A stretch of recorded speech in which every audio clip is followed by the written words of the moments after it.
Joe's just excited to learn a new word. I know, right? I know what you're talking about. Never heard of it until last time. You should watch more television. The midwifery stuff. I know. Yeah, I've heard of it.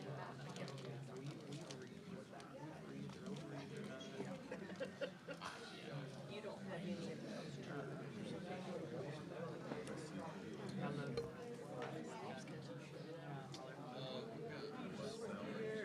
You're so embarrassing. Did they call you?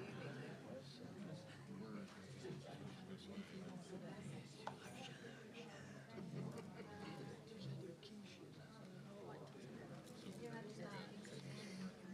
I love sushi. Yeah, I do too. Get your leftovers. I'll see if I can do it. On top of what is already.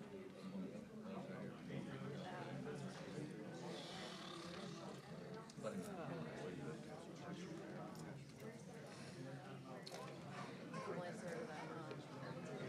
So at least I've seen it.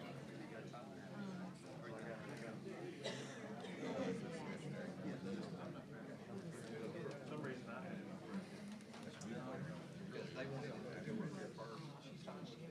all that.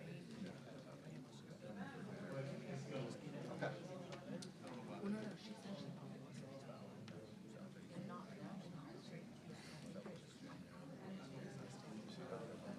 Sitting somewhere on top of dinner with Terry Friday, yesterday, watching that screen, I saw a little mistake, which I didn't realize is right here in the dark.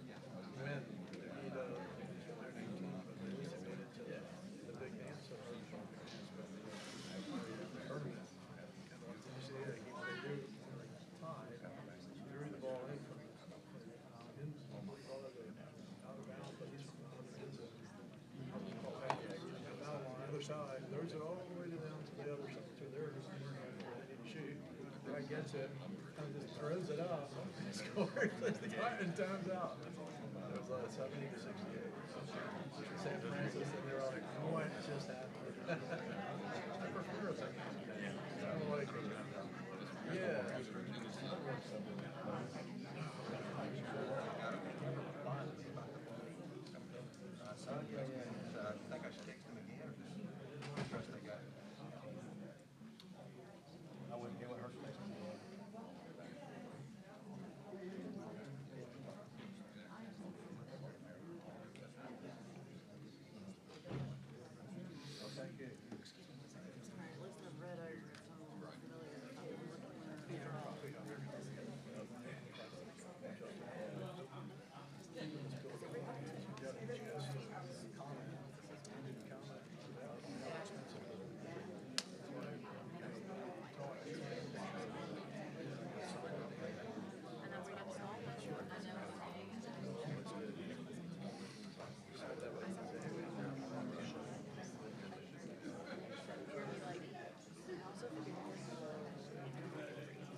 Senator Beasley.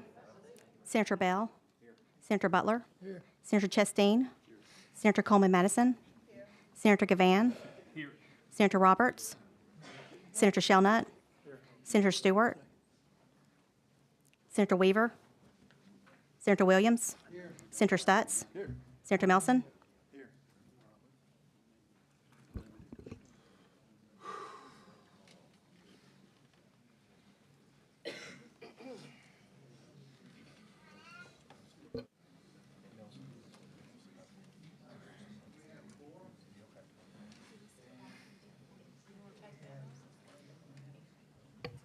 The first bill is Representative Lee, and I think, Mr. Ingram, we had this bill before. Would you come up and talk about that bill, please? Thank you, Mr. Chairman. Reagan Ingram from Wyndham Gallagher on behalf of the Board of Medical Examiners. This, I love saying this, we have an agreed upon bill between the BME, the Board of Nursing, the State Nurses Association, and the Nurse Practitioner Alliance of Alabama to take care of some problems on the appointment of nurse practitioners on the joint committee that makes recommendations for collaborative practices. But each of the parties have signed off. We've got a good plan to go moving forward. We just need your help in passing a bill. Mr. Bill, Mr. Bell, second, Mr. Gavan. Anybody have any discussion? Okay, all in favor say aye. Aye. The bill's given a favorable report. Thank you, Mr. Chairman. Thank you, committee. Next bill. SB 87 by Senator Orr. I think, Ms. Weaver, you had a, I do, and I just have some confusion because we have two subs here in front of us. And, I mean, I don't know about everybody else, but this is very confusing to me. You know, I don't know which sub we're talking about. I don't know, I'm not comfortable on Mr. voting Chairman. with two subs. And I would like to ask that we carry it over and give us time to look at this. okay. It says Senate Bill 87 was the midwifery facility. There's two of them. Right, it is. Yeah, and there's two of them. I'm sorry, so you'd like to carry it over? Yeah, I mean, I think we need to have the hang opportunity on, to ma'am. have, And, at least look through them. okay. Would briefly, Ms. Coleman Madison, would you like to talk about your substitute briefly? Okay, the sub that I have, this is the one that was given to me by Senator Orr. And let me say, and that number at the top is AR21NSS. And I understand that Senator Stutz has the other bill. But the AR21NSS-1, this is a negotiated agreement. That is a consensus that was met. They have met with the Board of Midwifery and the Medical Association, and they have agreed upon these terms. There are some things that both sides have conceded to. And so this is the agreed upon bill that they have come together after much negotiations. And as you know, much of this is centered around the ability, which is now granted for midwifery practice to be able to do the sticks. And basically, it's only one thing that's in this bill that's the important part. That's, I think, it's on the last page on this, that the tests shall be referred, they will be allowed to administer the tests as adopted by the Board of Health and do the newborn screenings. And the test results shall be referred to a licensed physician or a certified registered nurse practitioner for interpretation and follow-up. And so that's basically what it allows them to do. Senator Stutz, you had a substitute as well. What is yours allowed to do? Yes, thank you, Mr. Chairman. My substitute has that same phrasing in it, but allows him to do the heel stick, but does not expand the scope of practice to other types of examination of the newborn. Just says, when we had the public hearing, that was the issue, is we don't have these cards, we can't do the heel sticks, and my substitute allows them to do that, but doesn't expand anything else. Okay, so the agreed upon is not agreed upon. Senator Weaver, you wanted to know, you were confused. I just saw two subs in front of us, and I didn't know which one, so. If you want me to Mine's- withdraw my mine's the motion, I good will. one. Senator Caban? So just eyeballing it real quick, and I'm more focused on eyeballing it than I was what everybody was saying, but it looks like the only pages or changes are on pages 9. Which one are you looking at? I'm looking at between the two subs. The only differences are below line 241. Actually, technically, below line 243 are all the differences between the two subs are right there. And so it's really between line 243 and line 252, or I guess in Senator Stutz's, it would be between, that go down to 257. So I think it is a limited area that we're talking about between the two subs. And the difference is that, of course, we try to get all the things that we want. Not saying that the sub that Senator Stutz has is not a good one. It is. It's just that Are you making a motion? I'm making a motion, not on Senator Stutz. I'm making a motion on AR 21NSS because this is the one that has been agreed upon and negotiated. with the I've got a Medical text Association. from somebody saying it's not been agreed upon, so what I'm gonna do Okay, is so I'm gonna we- carry it over, and I'm going to let them That's fine. work on and make sure we have an agreed upon instead of passing it out. Senator Orr, I appreciate you coming. I'm sorry about the delay, but Best to get clarity. don't forget my community grant. What was that? Thank you, Senator Orr. Okay, call the next bill. SB 237 by Senator Melson. So this bill is a replacement for 132 at the request of some of the members, just tried to clean it up. And the difference is, as you know, I gave you a sheet that shows that it puts a ban on non-smokable hemp, puts these into CBD as well as THC and the regulatory manufacturing to sell to retailers, prohibit manufacturers, wholesalers from selling beverages directly to consumers, clarifies that certain cans are considered child-resistant, and the bill excludes medical. Obviously, this does not have anything to do with future medical cannabis, and it removes the franchise language. Do I have any questions? Okay, well, we have a public hearing as well. Ms. Coleman-Madison, did you have a You question? said it removed the franchise language. Give a little bit more information about that because I haven't really, just got the sub, so I really hadn't had time to read it to Well, compare. actually, I did email it to you on Friday, but I understand. I didn't read mine Friday either, so it's understandable. But the franchise language just doesn't protect somebody in a franchise agreement to say that they have certain rights because of that contract. It'd be a franchise with any other type beverage or product. It just took it out. It wasn't relevant or germane to the subject, so we just took it out. The only other question that I have, because I got a lot of calls and emails, as I'm sure others did, in reference to people that are already in business, Sure.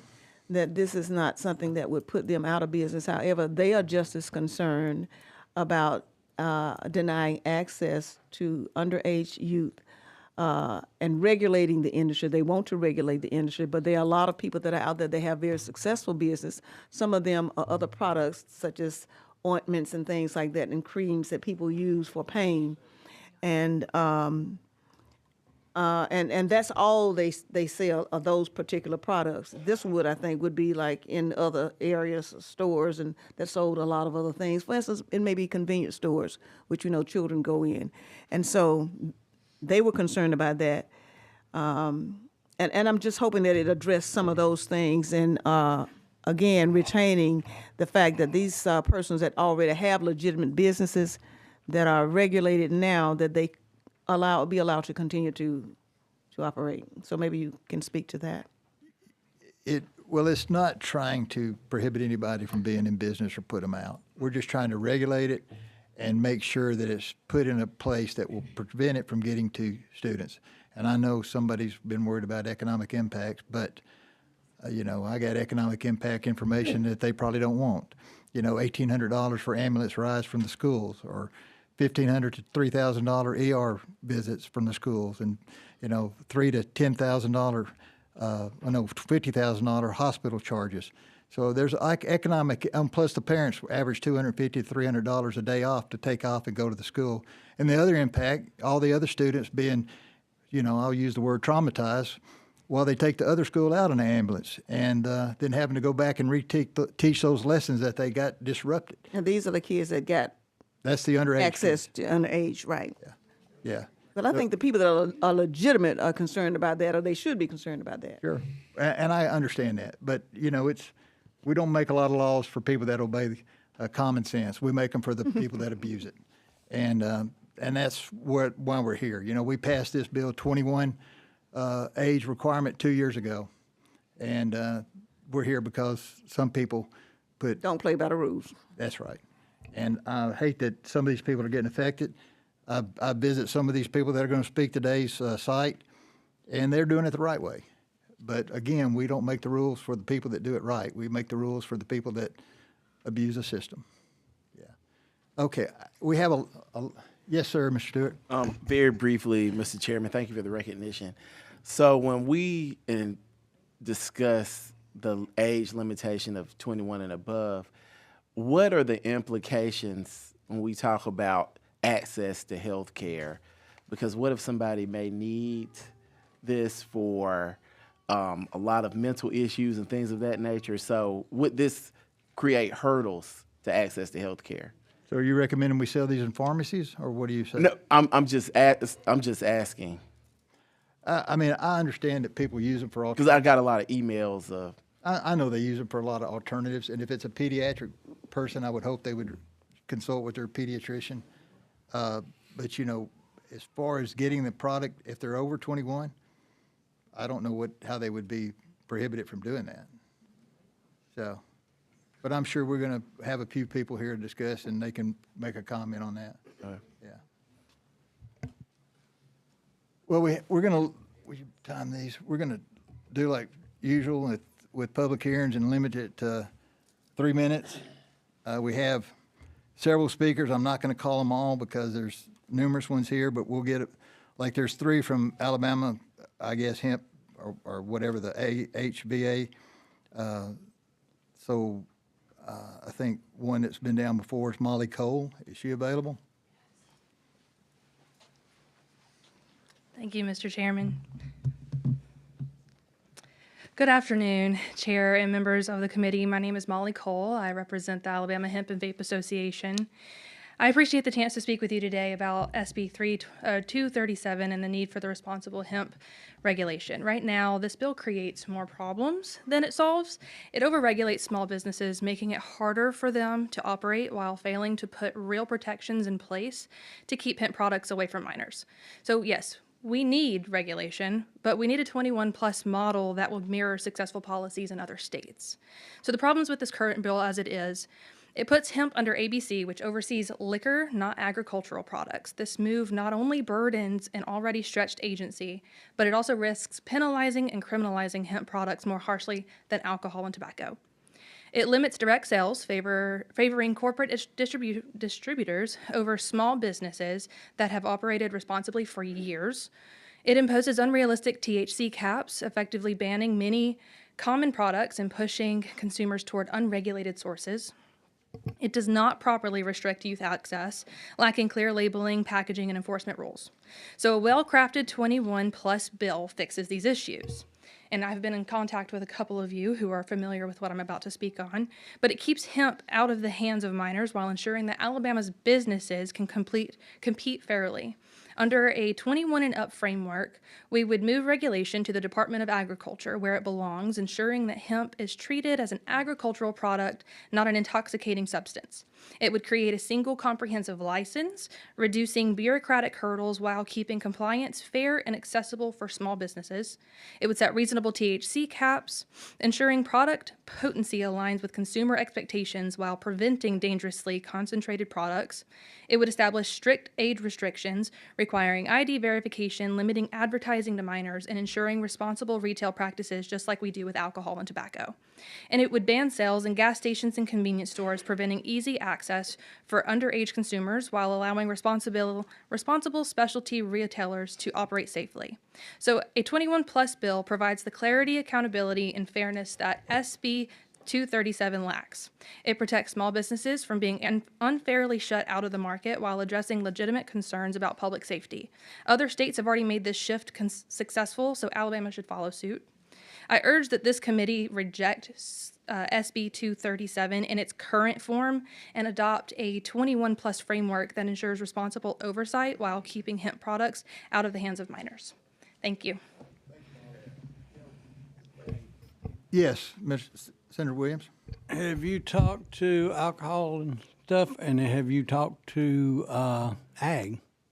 So not directly. I understand that we had ABC here to speak on the previous bill, Senate Bill 132, and there were a lot of questions and concerns around compliancy, whether or not they would be, if they have the capacity with ABC to be able to take this on. And I know that we've had some questions around whether or not it would make sense for ABC to oversee both the beverage and the hemp products collectively, or if it would make sense to separate the two issues and let ABC oversee what they can handle and what they do have capacity for, and then being able to have those conversations. I know that there's some other information that's come forward in some other bills where the Department of Agriculture is being brought into consideration to work on other types of cannabinoid overseeing. And so I think that those conversations are necessary and we'll definitely move forward with that. But there's just still some question around it. Yeah, because I have talked to ag and they don't want it. Understandable. I'm just telling you. Okay. So, and one of the things, Molly, that you mentioned was they don't do these type products. I mean, how would you not consider this like tobacco and they already do tobacco? So when we're talking about it, I think that we can answer that question with a bunch of other questions, right? I think if we're... I'd rather you just give an answer.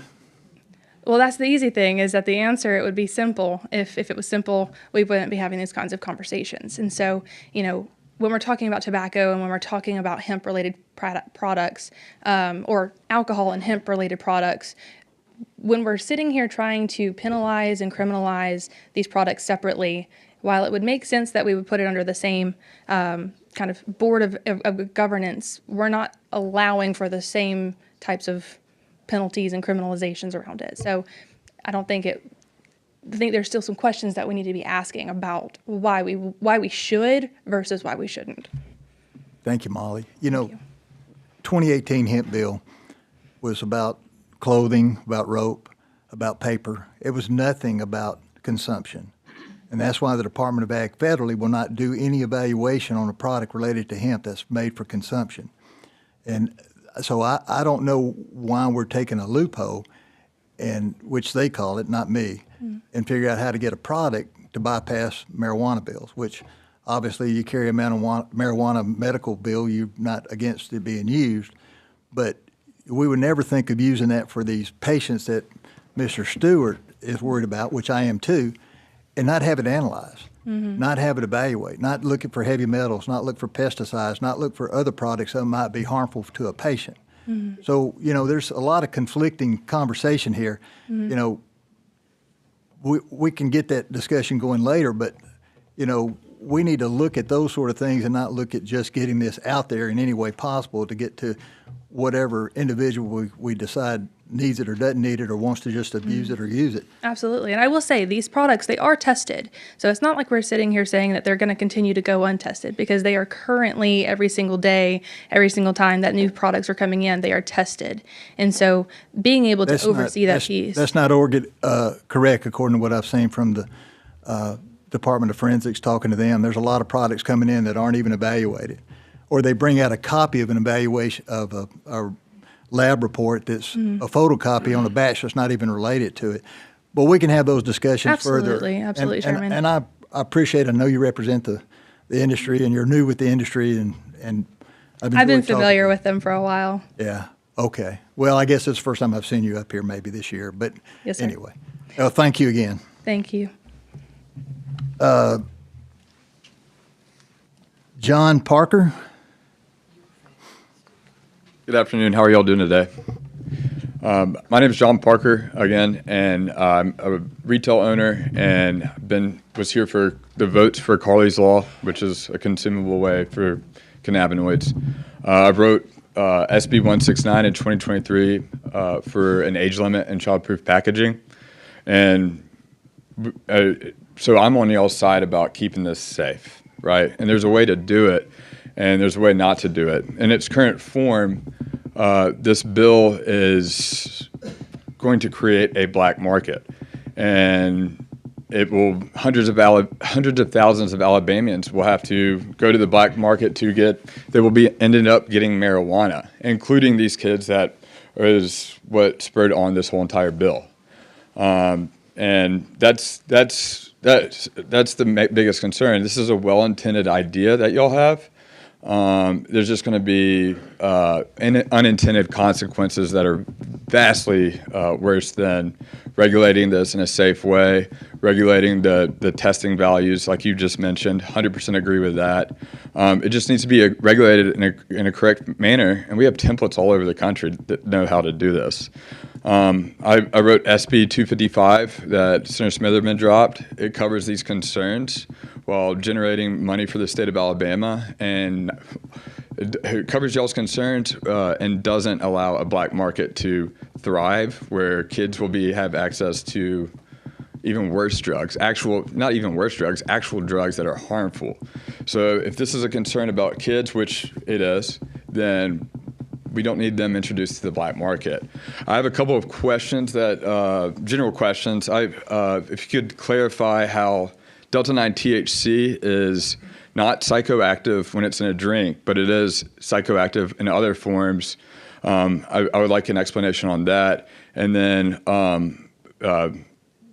that's all I got for you is that question. And also a response on how this is going to create a black market. And I don't think it's been thought thoroughly through.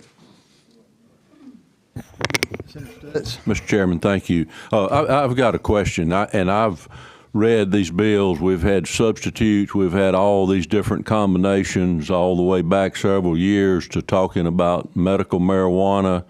And,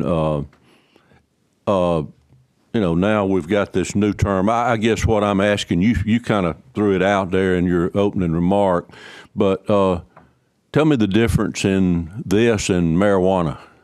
I mean, the term psychoactive hemp. Yeah. And I've Googled it. Since I've Googled it, I've been getting just inundated with offers on my phone to buy Cheech and Chong gummies, and so my point is, what's the difference in what we're talking about and just recreational marijuana? Psychoactive hemp. It's based on the 2018 Farm Bill's total THC equation that was Senator McConnell's bill. It wasn't necessarily intended for just rope and things like that. It was meant for consumable products, much like Carly's law here in Alabama. And the difference is that total THC on Delta-9 THC, and we can just go into the flower aspect of it. That it's not mature like it would be in marijuana. This is pre-harvested, so it doesn't have the full effects. And hundreds of thousands of people are getting milder effects from these products in substitute of going to the black market, where as a teenager, I will admit that I was offered heroin, cocaine, things like that from a drug dealer that now we're making new enterprising businessmen that will flourish with marijuana again. And we don't want to recreate that, I wouldn't think, based on the intentions of this bill. Mr. Chairman? Thank you. Senator Roberts. So what's the percentage of hemp that's in this product? I'm under the assumption that with all the derivatives that are coming out, that true hemp it's all synthetic, if you will. No, it's not all mostly synthetic. It's not all synthetic. Otherwise, it would be illegal based on the federal government's law on synthetic cannabinoids and the Analog Act. So in regards to there's a little misnomer going on about this, and I had to practice this a lot when I started my business 6 years ago. But it's the THC based on the mass of a product. So if you have, it's the Delta 9 THC has to be, not sure why I didn't do that earlier, but the Delta 9 THC in relation to the mass of the product determines whether it's hemp or not. So yeah, that's an answer to your question, and it's not synthetic again.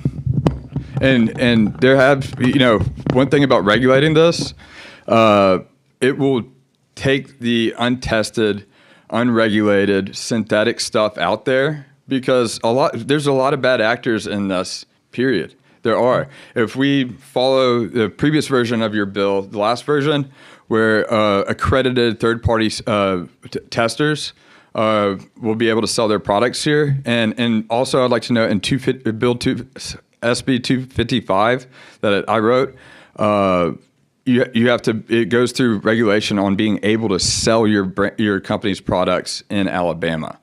I want that crap out of here. We want the good, the safe stuff. And my business uses an ID scanner because it does not need to be in the hands of kids.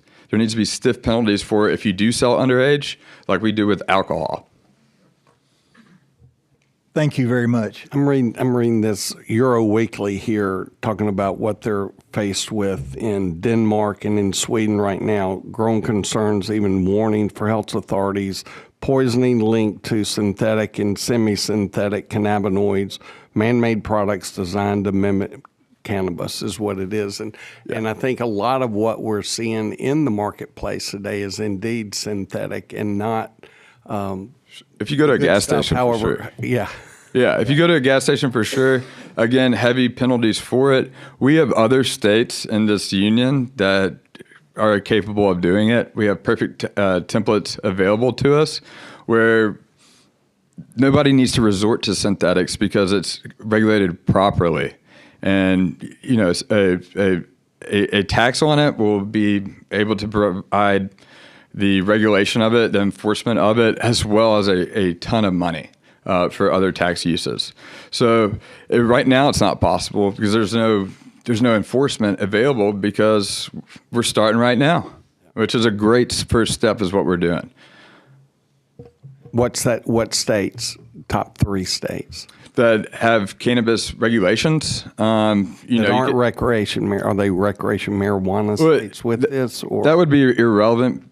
Because you can take examples from these states and apply them here. We don't have to reinvent the wheel based on whether somebody's rec or medical. And people who are rec and medical live in symbiosis because they're 2 very different things. So again, what are those 3 states you recommend? If you'd like to look up some good regulations, I would implore you to look up aspects of California laws, aspects of Colorado's. Oregon does a great job as well, and that's not following California, Colorado, and Oregon. Can I have the next speaker, please? So California is the most heavily regulated I'm just state. kidding you. but California's black market is off the charts. No, it's not. They have a limited number of plants to grow, and so they have underground grows to actually make money because the competition has gotten so high. And those underground grows will be sent to Alabama if a black market is available. And those plants are grown with God knows what pesticides, heavy metals, as the chairman said previously. And that's what we will get. We will still be getting California products, but they're made illegally with pesticides that aren't regulated. So when I bring up California, it's the toughest place to follow the rules by. Not that we have to do every single aspect of it, but those are 3 great examples, and you can also Google how other states do this as well. Thank you. Yes, sir. I appreciate your time. Yeah, Becky Garrison.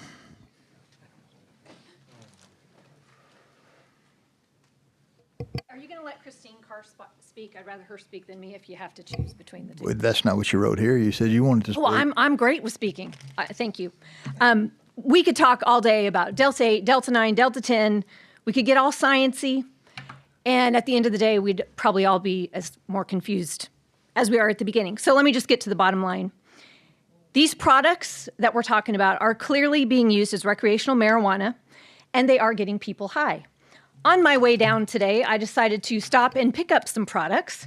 And I asked the lady, is this going to get me high? And she said, oh, yeah, it's definitely going to get you high.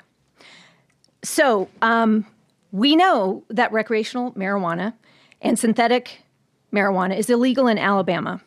Did you know that in our law, it is a Class A misdemeanor, punishable by up to a year in jail, $6,000 fine for possessing synthetic marijuana in Alabama? By introducing a bill to regulate these products is an admission to their illegality. It's also a backdoor to allowing recreational marijuana and normalizing these mind-altering products. These products are unapproved. They have not been evaluated or approved for safe use, and many pose risks due to variable formations, labeling inaccuracies, and unapproved therapeutic claims.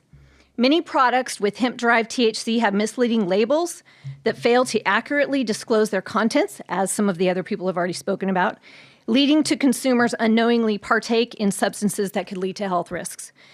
These products are also dangerous. In a recent 13-month period, the FDA and the National Poison Control have seen an uptick in adverse event reports involving Delta 8 THC containing products.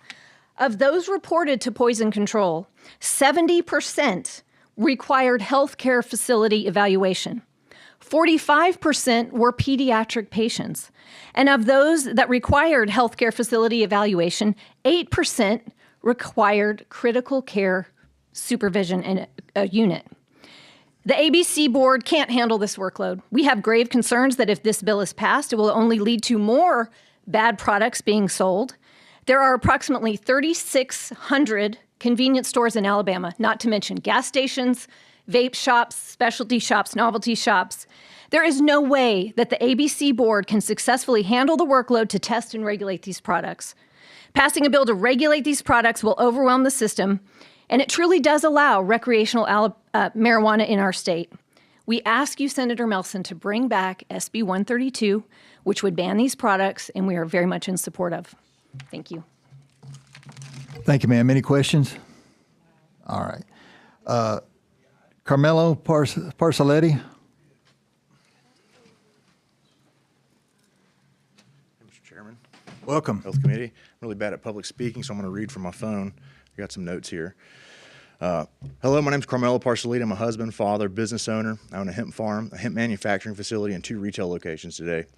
I'm here to talk about the unfair double standard being applied to hemp, while alcohol, tobacco, and even our food supply remain dangerously unregulated. And to talk on what she just mentioned, I think education would prevent consumption of these or folks having to go to a hospital if they're educated. I guarantee you none of those resulted in death, more of people not aware of what they were consuming. But let's start with a fact. Hemp has never caused a single recorded I'm death. sorry, Carmelo, and I know you've been to your place and all that, and it's good to see you, but I'm sorry, that statement was if more people knew what they were in it, correct, they would probably not use it. Or educating, not banning. Okay. Right. But let's start with the facts. Hemp has never caused a single recorded death, yet we are subject to some of the most rigorous testing requirements in the industry. Federally, we must conduct potency tests on all of our products. In my company, we go even further and we do full panel testing for pesticides, heavy metals, contaminants, residual solvents, and mycotoxins. But despite this, I keep hearing people claim that there's no testing being done at all. And I'm sure there are bad actors that aren't testing the products. Meanwhile, alcohol and tobacco, which together contribute to over 600,000 deaths per year in the U.S., do not have to go through mandatory batch testing before they hit the shelves. How is that logical? Why is a product with 0 attributed deaths being held to a higher standard than products that are responsible for countless preventable deaths? I feel like we're weaponizing regulations against small businesses.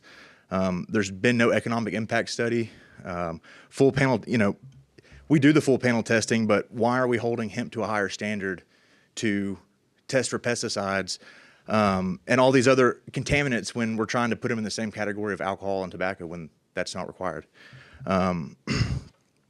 Alcohol companies do not face these same batch test requirements, even though dangerous additives like methanol and bootleg liquor, which our own government once poisoned people with, have caused real deaths. Tobacco companies are not required to test for the thousands of carcinogens in cigarettes, yet they remain in a protected industry. If it was truly about public safety, policymakers would not single out hemp. If it's all about the children, why are we not protecting our food? We keep hearing that these regulations are for the children, but if this is really about protecting kids, then why isn't every piece of food in Alabama being tested for the same contaminants? Important fruits, vegetables, and meats often contain pesticides and hormones banned in the U.S., yet they still end up in our shelves untested. Artificial dyes like Red 40 and Yellow 5, known to cause hyperactivity and cancer risk, are still in children's snacks. PFAs, which are forever chemicals, have been found in Alabama's drinking water, yet I don't see an emergency push to test every bottle of water or municipal water source. Our soil is contaminated with industrial waste, yet the food grown in it is not tested like hemp is. So I ask you, how many bills has the Health Committee introduced to prevent pesticides and cancer-causing ingredients in our children's food? The truth is, these extreme regulations on hemp are not about safety. They're about limiting competition and protecting established industries. Alcohol and tobacco bring in billions in tax revenue and have powerful lobbying groups. Hemp, a newer industry, doesn't have that kind of protection, so instead we are over-regulated to make it harder to compete. Where is our seat at the table? Mr. Chairman, you said the first bill was meant to shock people and start a conversation. Well, we're here. I'm representing farmers, processors, retailers, consumers, cancer patients, people with Parkinson's. I'm sorry, your time's up, but so can you tell me where you've done any test for cancer treatment, or have you? Yeah, I have doctors which I will not name that referred people to us. So they did studies, IRB. No, there's no studies. How many studies were done on some of the vaccines that were pushed in the past few years? Yeah. We had a. So I didn't take the vaccine either. Me neither. So, Good yeah. call. Yeah, Good call. but I'm just saying, you're making some pretty strong claims. You're making some other stuff that which we don't deal with. What claim am I making? Well, you're making that you're tested and said most people are tested, and then you finally said no, they're not. But the people I work with and the products I produce are tested. Okay. And a lot of people in the room who produce products or carry products are tested. And what lab do you use? I use SJ Labs and Analytics. It was the first DEA certified testing lab in Georgia, Macon, Georgia. So it's and the name of it again? SJ Labs and Analytics. And you're saying that they do complete analysis? Yes, sir.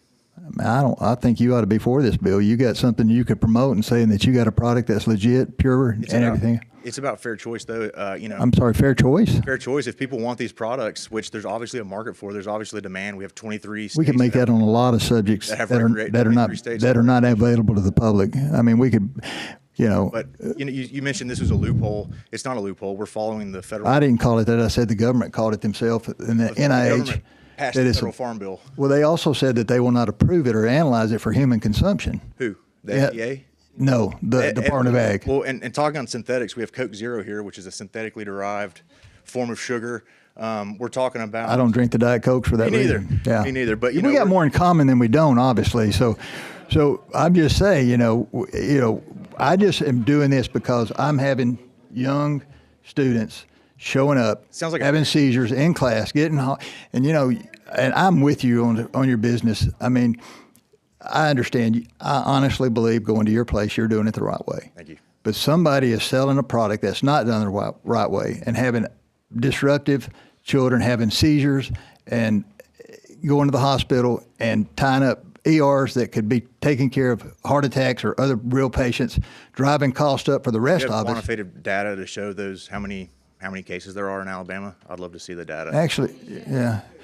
Actually, I do. Cool. But I'd love to my office again. Yep. We'll talk. Yeah. Okay. We can talk here too. This is a great. Sure. Senator Stewart. Did you say you're a farmer? You have a farm? Yes, sir. So is your farm in Alabama? It is. It's in St. Florian, Alabama. Okay. So I have visited a hemp farm in my district. The Alabama Department of Ag is very engaged. They evaluate the THC levels, and they will literally burn your crops. Correct. They will burn if it's, there's a lot of regulations happening. And so my question is, because I'm concerned, what concerns me about this bill is the ABC board regulating this. when the Department of Ag has a lot of expertise. Yes, sir. And so could you walk me through, like, from being your form, help me reconcile your form and how you get the products out? Yeah, so we first, you have to apply for a license, pay your fee. You get after you get your license, you're allowed to get a seed acquisition form. So then you actually have to go to a licensed seed dealer that's licensed by the Ag Department, Alabama Ag Department, and they will have to actually approve the seeds based on the COA from the seed seller, and then we can actually start to propagate and plant. From that point, when it gets closer to harvest, we'll notify them to come and do testing on the plants for THC content. And you have 3 tests. So like, if you come back, say it tests hot, they can come and test it again. But if they test 3 times, they will destroy. So you have a shop as well as a farm? Are you selling? I have a manufacturing facility. I started in manufacturing. One more question, Mr. Chairman. As I look through this bill, and I want to ask him directly the impact that this would have on your business. When I look at page 8 on line 218, when we talk about these hemp products being considered contraband and seized without a warrant. Where's due process? Where is the due? I just think we don't need to rush through this bill, and that we need to work through. There's a lot of issues. There's a lot. As my grandma said, she said, "Oh, I have a fragile constitution." Yeah. This is taking me too fast. What you're talking about on that line is about anything after January 1st. If it doesn't have its certificate analysis, which shows what's in it, then it would be taken contraband. But if they had the proper paperwork, it wouldn't be. So it's just saying if you're not playing by the rules and have the information on there, then it would be contraband. I'd also like to make the point that the only FDA-approved cannabis product is Marinol, and that is a synthetically derived THC. Because we're talking about synthesized products. Yeah. The FDA says synthesized THC is good, so they approved it, and that's Marinol. And I would please fact check me on that. Okay, we have another committee meeting come up. Senator Roberts. Mr. Chairman, I've got an amendment I'd like to propose. I think everyone is getting it. I think he has it. Are you guys done with me? Explain this amendment since it's multiple pages. You read it. Would you like to explain it, Senator Roberts? I'd like to ask Ms. Paula Green to explain it, please. Okay. Thank you for your time. Thank you.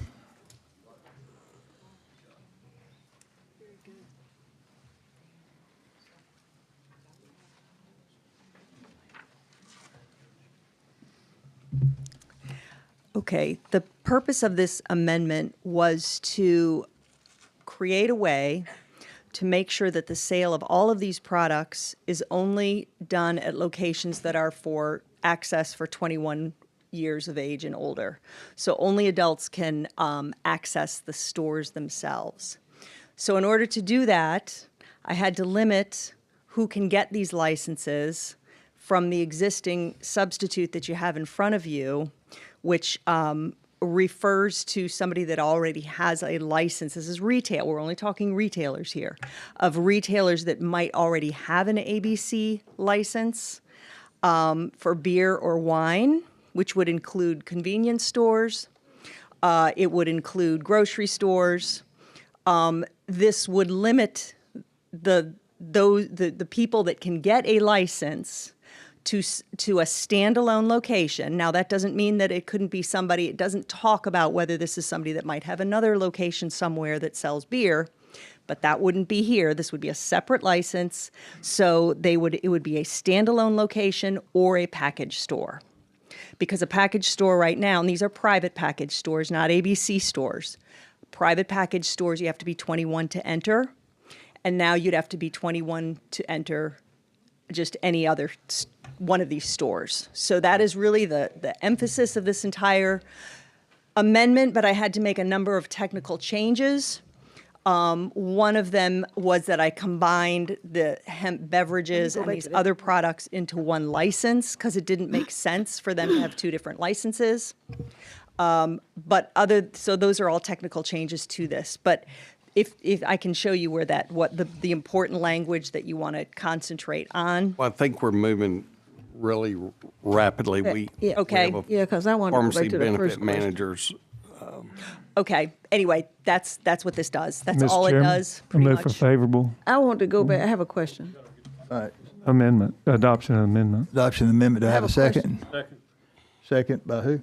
Mr. Gavan? Okay. Ms. Coleman, I have a Nash, you have a question, and I question? just want to be clear. So this amendment now basically is saying that you cannot sell at a convenience store, the little mom and pop store on the corner, that you have to have a separate standalone facility. That's correct. I'm sorry about the fee. I understand. We had a public hearing. We had an opportunity to sign up to speak. And I'm the kind of person, I believe in being fair on both sides, and I believe in being respectful. So we have heard, I'm trying to get some understanding if we are to vote on this. Okay, so now all of these products that we're talking about in this particular bill can only be sold at a standalone store Yes. that does not sell alcoholic beverages. Unless it's a package store. in Unless which it's a case- package store, and of course you have to have identification and everything that's more regulated under ABC board. And they have to have, you said, a separate license, explain that to me. Right now, in this new bill, sorry, it's not a substitute. In this new bill, there are licenses under two different chapters, and one license was for beverages. Mm-hmm. And then we also had a licensing scheme for other products, those being the gummies and that sort of thing. Right. This amendment would allow for one license. One license to include everything but All those different types of products that would all be in a standalone store now. except alcohol unless you're an ABC store? Correct. Okay. Not an ABC store, but a sell liquor, like a private liquor Private store. liquor store, okay. Okay, I got it. And of course, they already have regulations about age requirements, identifications, and those kinds of things. That's already in place. Yes, ma'am. All right, We have a motion. I'm ready to vote. All right, vote for the amendment. Senator Beasley? Senator Bell? Senator Butler? Aye on the amendment. Senator Chastain? Senator Coleman Madison? Aye. Senator Gavan? Aye. Senator Roberts? Aye. Senator Shelnut? Senator Stewart? Senator Weaver? Senator Williams? Senator Stutz? Senator Melson? Aye. The amendment's adopted. Do I hear a motion on the bill? Mr. President, I move that we carry this bill over. I mean, there's just a lot of unreadiness. I think, you won't carry that? All right, Senator Williams made a motion. Do I have a second? I have Then- unreadiness, sir. Huh? Just a question. I do understand that there's been mention of another bill, I understand that is out there. I would hope that we would allow the time and not be so anxious to push, because we pass a lot of laws, and this is important. I support the concepts of this bill. It is something that we need to have regulated, not necessarily because I'm assuming that all of you that are here, because you are honest, law-abiding people, but we all know that one of the reasons that we are here is because everybody isn't. And the problem is, as the senator has articulated, is that we have children that get a hold of this stuff, and heaven forbid, it may be a child that you may know. Certainly, heaven forbid, if it's a child that is yours. So we want to get it right. However, if there's another bill out there that maybe has some components of it, or you all can come together and we can see, I would like to see us pass something that is good, that we can stand behind. I'll continue to work with you and we'll talk, but I'm going to take a roll call vote on this bill, whatever, up or down. That's fine. Senator Beasley? Senator Bell? Senator Butler? No. Senator Chastain? Senator Coleman Madison? I'm going to abstain until we get. Senator Gavan? Senator Roberts? Senator Shelnut? Senator Stewart? No. Senator Weaver? Senator Williams? Senator Stutz? No. Senator Melson? Aye. 4-4, the bill fails. So we will see you with the House version when it comes up. All right.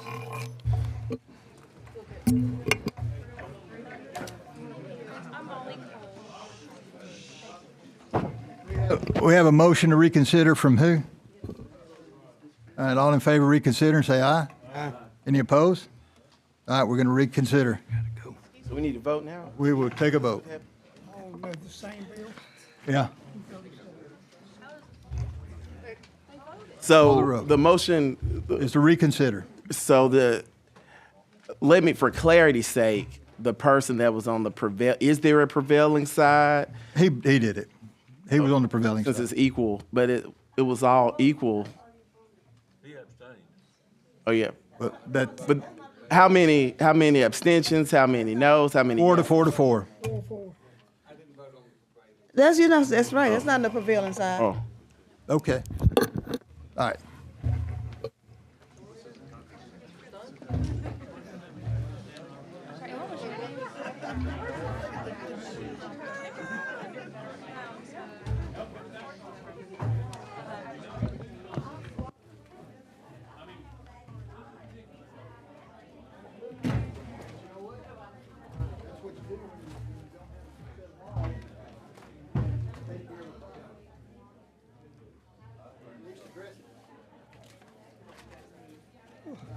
Thank you.